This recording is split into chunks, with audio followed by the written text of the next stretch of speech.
Xizmatlar sahifasi. Xizmatlar bu siz taklif qilayotgan mahsulot yoki xizmatlarning katalogi bo'ladi. Bu yerda siz o'zingiz taklif qilayotgan xizmatlarni qo'shasiz. Istalgan xizmat nomi, tavsif va narxini qo'shib borasiz va bu yerda chiqib turadi. Nima uchun kerak? Mijozlarni esingizda bo'lsa, mijozlarning ichida ko'rgan edik. Mana bu bo'limda.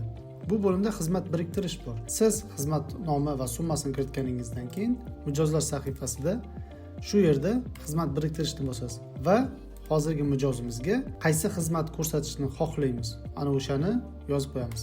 Kosmetologiya, kelishilgan narx. Misol uchun hozirgi xizmat narxi 350 ming ekan, statusi faol, tugallangan, to'xtatilgan yoki bekor qilingan. Hozirda bizda faol bo'ladi, biriktirishni bosamiz va mana shu mijozimizga shu xizmatimiz biriktirildi. Bu yerda to'g'ridan to'g'ri eslatma, statuslarini ko'rib borsangiz bo'ladi.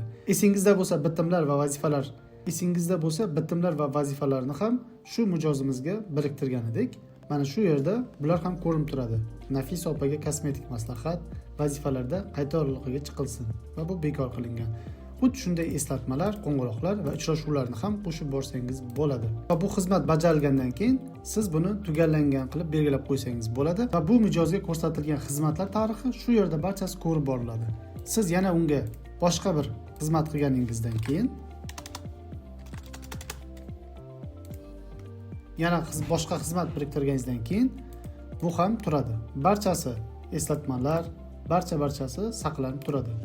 Bu degani har bir mijozingizga nima xizmat ko'rsatdingiz, qanday bitimlar, qanday vazifalar, qanaqa eslatma, qanaqa qo'ng'iroqlar, uchrashuvlar bo'ldi, eslatmalar, faoliyat tarixi butun mijozning kartasi ko'rinib turadi. Siz endi bu mijoz bilan istalgan vaqtda qayta aloqaga chiqib, o'zingiz eslatishingiz yoki unga oldin nima xizmatlar ko'rsatgansiz, barchasini ko'rib bilib turasiz.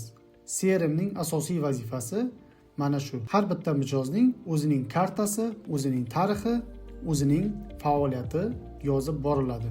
Va siz doim bularga eslatma qo'shib borsangiz, sizga bu mijozga yana qachon qayta aloqaga chiqish kerakligini eslatib boradi.